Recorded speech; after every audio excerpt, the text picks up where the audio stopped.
Nós, a Europa, tem a ver com a Europa, tem a ver consigo. À sexta, uma reflexão sobre a atualidade europeia.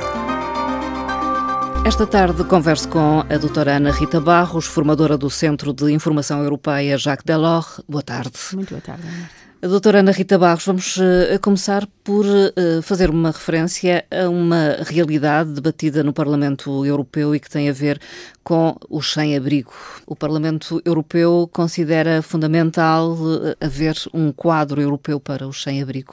Exatamente. Exortou esta semana tanto a União como os próprios Estados-membros a erradicar a situação dos sem-abrigo já em 2030.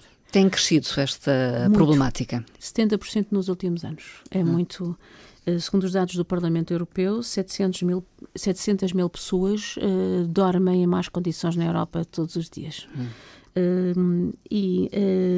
É exatamente essa resolução que o Parlamento Europeu defendeu esta semana para uma estratégia nacional para os sem-abrigo. A atual situação pandémica veio ainda agravar. Para já, no acesso aos cuidados de saúde e depois no perfil de pessoas que agora estão sem abrigo. Tem vindo a modificar-se muito nos últimos anos. Normalmente eram pessoas isoladas.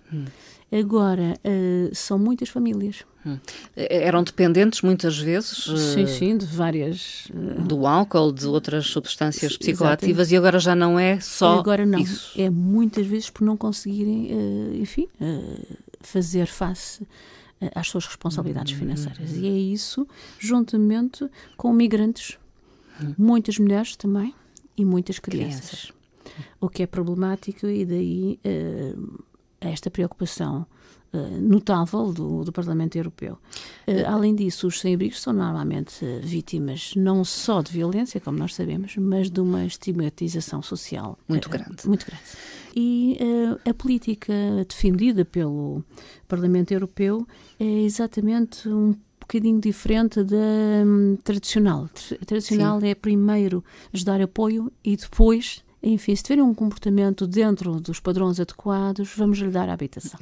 O Parlamento Europeu defende exatamente o contrário. Um princípio que é aplicado em alguns países nórdicos, que é o princípio da habitação primeiro. Primeiro conceder a habitação, o local onde fiquem, tenham o seu domicílio, têm acesso a determinadas condições e depois... Trabalhar com eles os comportamentos, as outras questões, as outras abordagens. Enfim, é uma política diferente. Veremos essa estratégia. É expectante. O Parlamento Europeu refere também que, estatisticamente, no segundo trimestre deste ano, as despesas com a habitação, apesar da crise sanitária, aumentaram 5,2% relativamente ao mesmo trimestre do ano transato e que grande parte das famílias de baixos recursos têm com a habitação a absorção do maior dos seus rendimentos disponíveis. Ou não conseguem mesmo aceder à habitação. Exatamente, que é o caso destas famílias que se encontram cada vez mais na rua. É um desafio, tem que ser uma estratégia da Comissão, lançada pela Comissão e depois seguir os seus trâmites de aprovação, quer no Parlamento, quer no Conselho. A Comissão Europeia realizou ou aprovou mais um contrato para uma vacina contra a Covid-19. Todas as semanas temos assistido a estes anúncios. Desta vez é com uma empresa produtora americana, a Moderna, e são uma proposta de aquisição de 80 milhões de doses. Normalmente a Comissão tem feito um contrato, digamos que é tipo um contrato de promessa, desde que a vacina seja eficaz e segura, não é? E depois faz um contrato adicional para uma compra da mesma quantidade posteriormente, não é? A carteira de vacinas da Comissão, neste momento, tem 6 produtores, alguns nós já conhecidos, desde a Pfizer, a AstraZeneca, enfim, os têm sido anunciados. Existe um conjunto de vacinas a que os europeus poderão aceder. Pretende-se vacinas com resultados promissores e comprovada a eficácia. Não é? A Comissão Europeia faz esta aquisição e depois distribui pelos Estados-membros? Estados-membros e até faz um apelo aos Estados-membros. Adquiram mais do que aquelas que são necessárias e depois distribuam para os países com baixos rendimentos. Não é? Tudo isto vem na sequência do plano de vacinação anunciado pela Comissão no dia 15 de outubro, que alguns países já estão a implementar. Sim, não é? outros estão a elaborar. numa fase ainda preliminar. A Alemanha, por exemplo, já requisitou complexos desportivos, requisitou também aeroportos. Para fazer uma vacinação em massa, digamos assim? Diz que garantem 20 mil, no caso alemão, 20 mil vacinações diárias. E o Ministro da Saúde alemão, confrontado com esta situação, digamos, para o nosso modelo um bocadinho precoce, disse mais vale ter os espaços e não ter vacina do que o contrário. Sim. Será um bom exemplo, não é? A Comissão também exorta os Estados-membros a terem os serviços de vacinação, como nós vimos, devidamente preparados, quer em termos logísticos, quer em termos de pessoal qualificado, de fácil acesso à população. E também disponibilidades para distribuir, transportar e armazenar, não é? Porque um dos grandes problemas é exatamente isso. Sim, o armazenamento. Algumas vacinas requerem temperaturas muito baixas, o que dificultará. A preocupação da Comissão no campo da saúde é, de facto, crescente, não é? Sim. Penso que muitos terão ouvido o antigo comissário português Carlos Moedas falar num webinar, por acaso, sobre a questão de saúde. E dizia ele que num dos últimos anos em que foi comissário, esteve no Fórum Económico de Davos e, entre os vários painéis que se estavam a decorrer num determinado momento, ele assistiu e participou num painel de saúde. Enquanto as outras salas estavam completamente cheias, o painel onde ele estava tinha 3 pessoas a assistir. Isto para dizer que a saúde não é uma prioridade. Não foi uma prioridade durante muitos anos, então. embora a história tenha dito e nos continua a dizer que é preciso estar atentos. De maneira que a estratégia europeia da União para a Saúde faz todo o sentido. Faz todo o sentido e deverá ir em frente. Momento. Daí a preocupação desta semana a Comissão ter anunciado a estratégia farmacêutica para a Europa, garantindo o acesso dos cidadãos a medicamentos não só inovadores, como a preços também acessíveis. E também garantindo que as cadeias não quebram, como aconteceu no início desta pandemia. Que haja cadeias de abastecimento sólidas, com respostas adequadas, mesmo em situações de crise, e que garantam não só a segurança, como o aprovisionamento. Para que a Europa, através do nosso conhecido Agência Europeia do Medicamento, que teve para se instalar em Portugal, mas que ficou em Amsterdão, possa garantir, de facto, esta situação e a Europa não depende tanto de blocos económicos externos. Doutora Ana Rita Barros, durante muitos anos, podemos dizê-lo, falamos de fluxos migratórios e do impacto que tinha em alguns Estados-membros da União Europeia. Tenta-se neste momento chegar a um acordo, a um pacto migratório europeu, mas também não é fácil. Um novo pacto migratório. Não nos podemos esquecer do de 2015, que enfim, que não funcionou. Só numa base voluntária, e portanto isso não é um pacto a nível europeu. A questão da migração é uma questão latente, não é? E nós temos visto, e o que a Comissão pretende era, de facto, que este pacto fosse já presente ao próximo Conselho. Não será possível, talvez, porque tem a oposição de 4 Estados-membros. 4. E são aqueles que recebem ou que são confrontados com os fluxos migratórios. Exatamente. A Grécia, a Itália, Malta e agora mais recentemente a Espanha. A proposta da Comissão, agora nas mãos da presidência rotativa, estabelece uma solidariedade obrigatória, que estes 4 Estados-membros acham muito vasto, não é? E querem condicionar, de facto, esta obrigatoriedade a aspectos muito concretos e eficazes. Fala-se numa reinstalação de migrantes, no apoio logístico, nas condições de financiamento ao repatriamento, no asilo político, mas não se define muito claramente, de facto, esta gestão em termos do todo dos 27. E estes 4 Estados-membros referem que a proposta levaria a grandes concentrações em zonas como já existe agora. Quer dizer, relembramos o caso da Grécia com Lesbos, que vimos quase todos os dias, da Itália com Lampedusa e mais recentemente da Espanha, aqui ao lado nas Canárias. Aliás, estes 4 indicam que não é pelo facto de serem países do Sul, mas que qualquer dia a migração muda de rota e vem para outras áreas e que então... Inclusive é Portugal, já chegaram... Sim, já chegaram, mas pode vir pelo norte da Europa, não é? Ou pode vir pelo leste. Eles chamam isso a atenção e dizem que esta pressão sobre estes Estados não pode ser uma questão de localização geográfica, o problema da Europa no seu todo. E apontam o dedo exatamente à vantagem geográfica, o que eles chamam de vantagem geográfica de certos países, que por essa razão se colocam de fora do pacto. Exatamente. Portanto, é uma questão a ser ultrapassada. Não será, de facto, no próximo Conselho nós estamos a ver isso, mas é preciso que a presidência rotativa analise esta questão para depois ser aprovada pelo Parlamento Europeu. Há que encontrar uma solução. Porque as situações humanitárias dramáticas em que se encontram não é uma boa imagem para a Europa. O Conselho Europeu reúne-se a 10 e 11 de dezembro e foram já estabelecidas prioridades? Sim. A Presidente von der Leyen apresentou já esta semana no Parlamento Europeu. Claro, temos as prioridades das prioridades, que é o Brexit, o quadro financeiro plurianual e o plano de recuperação, o Next Generation EU. Que temos vindo a falar muito sucessivamente. A Presidente da Comissão apresentou-as ao Parlamento e disse que há dossiês que estão a avançar com o Reino Unido, que é o caso dos transportes, da cooperação judiciária e da segurança social em termos de coordenação, mas que há outros, e há 3 outros que são fundamentais e sem os quais não será possível um acordo. E esses 3 pontos fundamentais são a concorrência, portanto o tal mercado, a governança, e aqui na governança incluímos direitos do trabalho, direitos sociais, ambiente e transparência fiscal, as trocas fiscais entre fronteiras, e a pesca. A pesca continua a ser uma questão que tem... premente. E que tem tido algum impasse. Adiantou que a União Europeia tem um cenário para o não acordo, mas que preferiria o contrário, não é? Realçou ser diferente.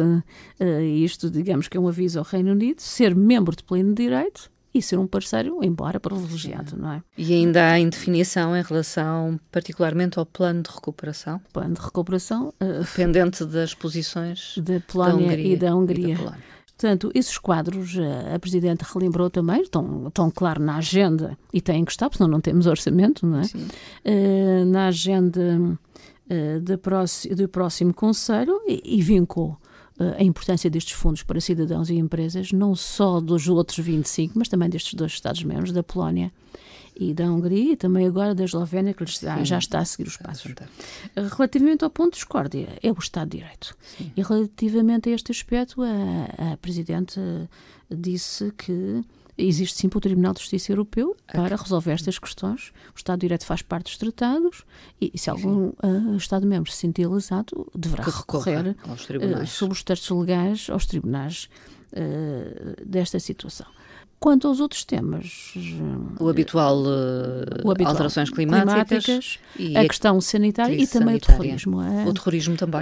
A União Europeia pretende lançar uma agenda sobre o terrorismo que seria abordada politicamente já neste Conselho, e não só sobre o terrorismo, como o financiamento e o branqueamento de capitais desse próprio terrorismo que normalmente circulam pela Europa sem qualquer controle. O Banco Central Europeu propõe que se aposte num euro digital. Quer explicar o que é isto, doutora Ana Rita Barros? É uma forma de moeda europeia através dos pagamentos que nós estamos virtuais, habituados, cartões. Da forma digital. A proposta é a criação, digamos, de uma moeda eletrónica. Como as criptomoedas? Não. O Banco Central Europeu diz claramente não. Porquê? Porque o euro tem, e de facto é verdade, tem o apoio de uma autoridade pública bancária central, como é o Banco Central Europeu. A criptomoeda não tem, não é? Os bitcoins que nós conhecemos. Além disso, os bitcoins a criptomoeda tem flutuações, enquanto que o euro está, como está vinculado ao Banco Central, tem estabilidade nesta matéria. É um apelo às pessoas também para se manifestar. Até janeiro, 12 de janeiro de 2021, podem preencher um inquérito. Há uma consulta pública, então, há uma consulta pública. Mas o mais fácil é ir a Banco Central Europeu em inglês, European Central Bank, ECB. Aparece logo a página e este site está exatamente eurodigital e tem acesso em português. Há matérias que não têm, mas esta tem acesso em português, e também noutras línguas, mas tem acesso em português. O inquérito não é preciso, não é obrigatório colocar lá um nome, só o mail, portanto, e podem responder ao inquérito manifestando. O Banco Central Europeu diz que esta manifestação é importante para a decisão que pretende tomar no segundo semestre de 2021 sobre o lançamento ou não desta moeda digital, que irá mudar muita coisa, e levará algum tempo, mas que precisa de facto da garantia da segurança e principalmente da confiança dos cidadãos e das empresas. As empresas também podem preencher o inquérito europeus. Enfim, mas a moeda e a nota não desaparecerão. Segundo o Banco Central Europeu, não desaparecerão. Agora, digamos que há um prazo dilatado, serão, penso que sim, umas gerações, não será para mim, certamente, mas umas gerações futuras. É para os colecionadores da numismática, não é? Terão valor. Penso que será por aí. Doutora Ana Rita Barros, um último tema que tem a ver de remuneração das obrigações lançadas pela Comissão, obrigações sociais, para financiar o programa de suporte para mitigar o desemprego ou o risco de desemprego nesta situação de emergência. Isto uma tradução do livre. Programa SUR. Exatamente, de proteção aos trabalhadores. A Comissão, sendo o empréstimo, já recorreu aos mercados por 3 vezes. Recordemos que o Programa SUR tem uma dotação de 100 mil milhões de euros e já está subscrito em cerca de 40%, muito perto dos 40%. O que estas emissões têm tido de interessante é que os investidores têm corrido, digamos, entre aspas, em massa à sua adquisição. A procura tem sido 13 vezes superior à oferta. É então vantajoso ou considerado vantajoso? Talvez uma segurança, porque é preciso ver que as remunerações, portanto, os juros destes empréstimos têm tido valores negativos. Vão de menos 0,5% a mais 0,31%. São empréstimos a 5, 10, 15 e mais anos, não é? Sim. Mas, para parte dos Estados, é interessante ver que, por exemplo, nesta última emissão que correu esta semana, houve uma emissão com um rendimento negativo, portanto, um juro negativo de menos 0,62%. Frisemos este número para dar aqui um exemplo. O que significa que um Estado-membro, por cada 102 euros que vai receber, só pagará 100. Portanto, mas isto multiplicado por muitos milhões, só fazendo uma base 100, que é muito mais fácil, é muito vantajoso. Porquê? Porque o que define o programa SUR é que as mesmas condições em que a Comissão consegue emitir as suas obrigações, portanto, os empréstimos são as mesmas condições que irá aplicar aos Estados-membros. É um sistema de empréstimos back-to-back, em termos europeus. E este beneficia, sem falarmos da inflação, porque sim, a inflação agora está muito baixo, muito até baixo. A negativa, mas se não vai ficar assim, se subir, os Estados vão reembolsar menos do que receberam. É interessante analisarmos, digamos que é um laboratório de análise de capitais para uma situação futura do plano de recuperação, cujos 750 mil milhões serão também financiados nos mercados, nestes moldes, quando vierem a ser adotados. Mas é interessante vermos como é que este mercado de capitais tem funcionado e é, de facto, um exemplo para o que poderá ocorrer no futuro. Vamos terminar. Doutora Ana Rita Barros, que frase escolheu e de quem é? Uma frase exatamente da Presidente do Banco Central Europeu, Christine Lagarde, que teve uma intervenção recentemente no Congresso Europeu de Bancos e que diz o seguinte: o futuro do modelo de crescimento sustentável europeu deve assentar em 2 áreas fundamentais: inovação e educação. Duas áreas para apostar no futuro. No futuro. Doutora Ana Rita Barros, muito obrigada e até uma próxima conversa. Boa tarde.